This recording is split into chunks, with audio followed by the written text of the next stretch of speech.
Hey guys, my brand new book's coming out for biggerpockets.com called Raising Private Capital. It releases on July 26th, but you can pre-order it now at the link below. Check it out.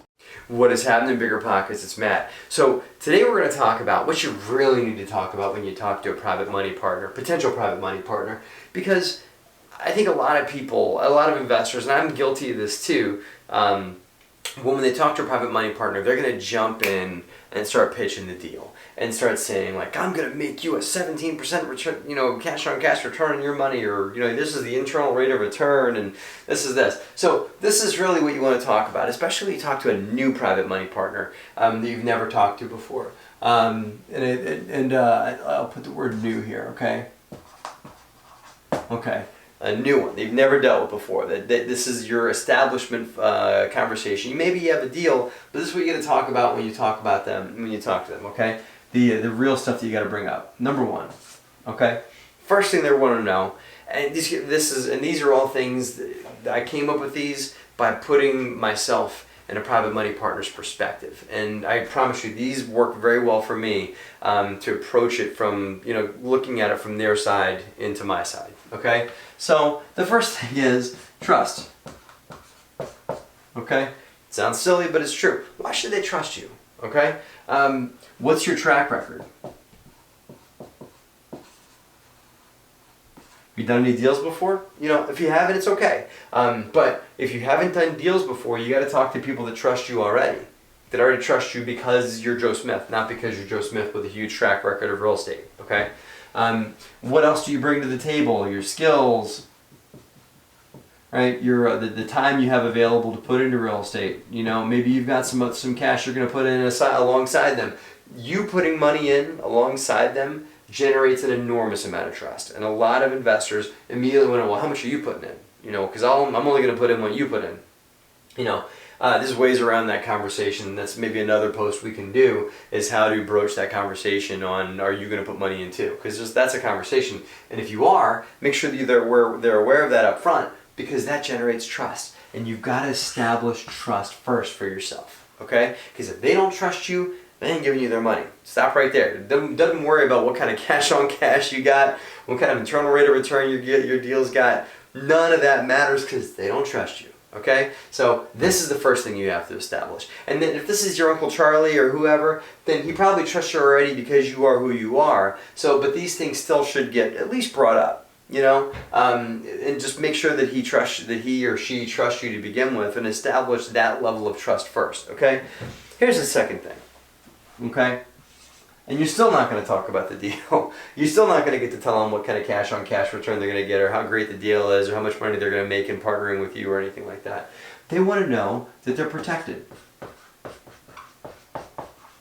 Okay? They want to know how they're protected. And even if they're in the business already, they already understand real estate. If they're not, you should talk about this a lot. If they're already in the business, make sure that they understand what you're using to protect their money. Okay, so perhaps you're going to protect their money with a mortgage if they're loaning you the money. Okay, perhaps you're going to protect their money if they're investing with you and with equity. Perhaps you're going to protect them with an operating agreement for the LLC they're investing in. Perhaps you're also going to do a promissory note. Perhaps you're going to do personal guarantee. Perhaps you're going to do whatever else it is to protect their money. Because can I trust you? And how's my money protected? Again, super basic, but investor-related and like passive private money, investor-related questions, not real estate person-related questions. Because again, all we want to talk about is what's the cap rate, the cash on cash return, and everything like that. They don't care about any of that kind of stuff. Nowhere near as much as you do. They care about, can I trust you, and how's my money protected? Okay. And the next thing is, make sure that they understand clearly how the money's being used. Okay, so that means, okay, I'm going to give you $50,000. What are you using the money for? Well, okay, we're going to spend 30 of that to buy the property, and we're going to spend the other 15 to renovate it. We're going to spend the other 5 for closing costs and for paying real estate taxes and everything like that. That's the money use. There's something you can create called sources and uses. And a sources and uses page is just 2 columns. One is the source, their money, maybe some of your money, and the use. Okay, this construction cost, this closing cost, this expense. Show them very clearly what the money's going to get used for. Because again, if you're just going to say, hey, I need 50 grand for a real estate deal, if they trust you, and if they know it's protected, they're still going to want to know, well, how much of that's going to construction, how much of that's going here. They want to understand where their money's going to be applied, okay? And it helps them establish whether or not this is an investment they want to get themselves into. So get really clear on the money use, okay? Number 4, I'm still not talking about the deal yet, okay? Number 4 is how they're going to get their money back. Some people have told me that I've interviewed investors that have invested with us, and they've told me that their first questions are, can I trust you? How's my money protected? And how am I going to get it back?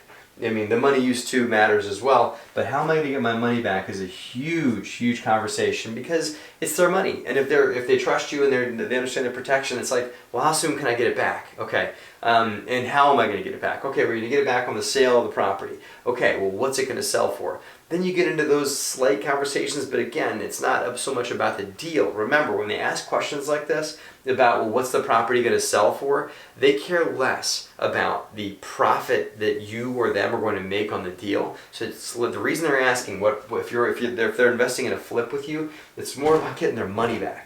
Okay, and is there enough spread in there that I'm covered to the point where I'm not taking that much of a risk? This is their thought process, that they're going to get their money back on the deal. When do you plan on selling? If you're in an equity deal, when do you plan on selling? Well, the reason they're asking that, not because of market timing or because what the cap rate's going to be in 5 years or whatever. They want to know that because that's when they get their money back, is when the property sells.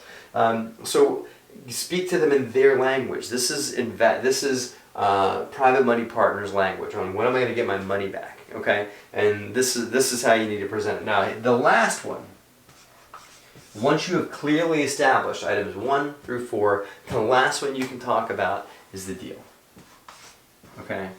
Now, side note on the deal, have a deal. When you're talking to a private money partner, you will either have a real deal you're looking to fund right now, because if they check the box on these and they say, okay, great, I'm in, great, what do you got? Well, if you don't got nothing, then it's great. You have an interested party with nothing to put their money into, and that's okay. Now you've established these, and you can give them a call when a deal is ready. Now your job is to go out and find a deal, okay? But you at least want to have a deal you can show them as an example. So if it's not a deal that's ready to close now, then show them something that either you've done or it is similar to a deal you want to put them into, or show them something and walk them through a hypothetical situation and show them through that hypothetical deal or a real deal how they're going to get their money back, what the money was used for, what it's going to be used for on the real deal, and how the money is going to be protected. Okay? But don't use the deal up front as an example for these things. Talk about the deal last and make sure you address these things in the beginning. Okay? A lot of investors, most real estate folks I know of, and me too, put this one first. Okay? But for a real investor, they're gonna ask questions. For the private money partner, they're gonna ask you questions, but those questions all pertain to this, to these 4. Then they care about that. Okay? Remember, you care about this more than they do. These are the things that they care about more than this. Okay? But if you can present these things first, you can establish their trust and their willingness to entrust you with their hard-earned capital. That they can put it into this, and you can get together and make money together. Now, all this stuff plays huge in the first conversation. That's why I decided to add the word "new" here. Okay, so it plays big in the first conversation. Once you've done a few deals and they know how these things work, then it's really about like, well, hey Matt, what do you got? Okay, we just closed the deal. You get to the point where when you close the deal with an investor, it's immediately like, okay, what can I put it into now? I want to put it in the next thing. But the reason why they're like that is not because they're hungry for deals. It's because I've established these 4 things with them. They get it. They established this. Now it's just, okay, what else? Now they see the magic of it, okay?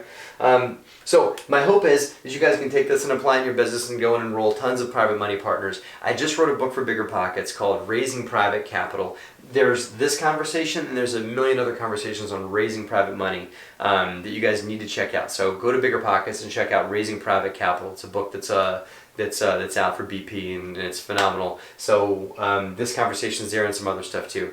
Let's talk more about raising capital and maybe some stories you guys have had in raising money. So leave that in the comment box down below. I appreciate you guys watching and have a great and profitable week.